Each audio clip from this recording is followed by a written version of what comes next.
नमस्कार, आप देख रहे हैं आज की खबर और मैं हूं आपके साथ प्रगति ठाकुर। उत्तराखंड के मुख्यमंत्री पुष्कर सिंह धामी ने बाढ़ प्रभावित क्षेत्रों का जायजा लिया है। आपको बता दें कि जहां जहां बारिश की वजह से काफी परेशानी हो रही है, उन सारे क्षेत्रों का उन्होंने दौरा किया है और लगातार लोगों से मुलाकात करके वहां की स्थिति के बारे में भी जानकारी ली है।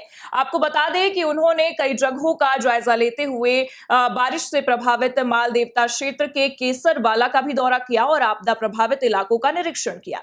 बता दें कि सहस्त्रधारा क्षेत्र में हुई मूसलाधार बारिश से रायपुर के माल देवता इलाके में पानी का तेज बहाव आया, जिसकी वजह से करीब 100 मीटर लंबी सड़क बह गई है। कई संपर्क भी बाधित हो गए हैं, जिसके बाद मुख्यमंत्री धामी ने मौके पर पहुंचकर हालातों का जायजा लिया।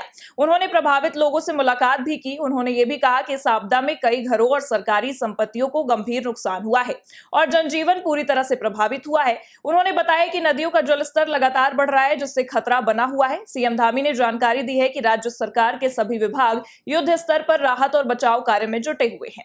उन्होंने साथ ही साथ ये भी बताया कि प्रधानमंत्री नरेंद्र मोदी और केंद्रीय गृह मंत्री अमित शाह ने आज सुबह उनसे फोन पर बातचीत की है और हालातों की जानकारी भी ली है, जिसके बाद केंद्र सरकार ने राज्य को हर संभव मदद देने का आश्वासन भी दिया है। मुख्यमंत्री ने कहा है कि सरकार का पूरा ध्यान प्रभावित लोगों को सुरक्षित स्थानों तक पहुंचाने और राहत सामग्री भी उपलब्ध कराने और सड़क संचार व्यवस्था को बहाल करने के लिए लगा हुआ है। आपको साथ ही साथ बता दें कि उन्होंने कई मार्गों का भी जायजा लिया है और उन्होंने साफ साफ ये कहा है कि राज्य और केंद्र सरकार बाढ़ प्रभावित क्षेत्रों में सुविधाएं मुहैया कराने के लिए सबसे आगे बढ़ रही है और प्रशासन को भी सख्त निर्देश दिए जा रहे हैं कि जितने भी लोग प्रभावित हैं उन्हें सुरक्षित इलाकों पर भेजा जाए और जो भी सड़क इस बारिश की वजह से बाधित हुए हैं, जिनसे संचार टूट रहा है, उस सड़क को जल्द से जल्द बनाया जाए।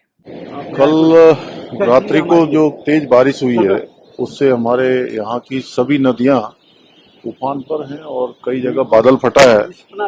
करीब 25-30 स्थानों पर सड़क पूरी तरह से बह गई है। घरों को बहुत नुकसान हुआ है, सरकारी संपत्तियों को नुकसान हुआ है और पूरा जनजीवन अभी अस्त व्यस्त है। उसको सामान्य करने के लिए सभी प्रयास किए जा रहे हैं। बहुत सारे संपर्क मार्ग कट गए हैं। अभी नदियों का जो जल स्तर है वो भी काफी बढ़ा हुआ है। पुल भी खतरे की जद में, आप देख रहे होंगे ये हमारा सोंग और बांदल पर बांदल दो नदियां यहाँ पर मिलती हैं, उस पुल को भी खतरा हो गया है। इसका जल स्तर कम होगा। हम लोग सभी विभाग हमारे युद्ध स्तर पर काम कर रहे हैं, सभी कोऑर्डिनेशन कर रहे हैं।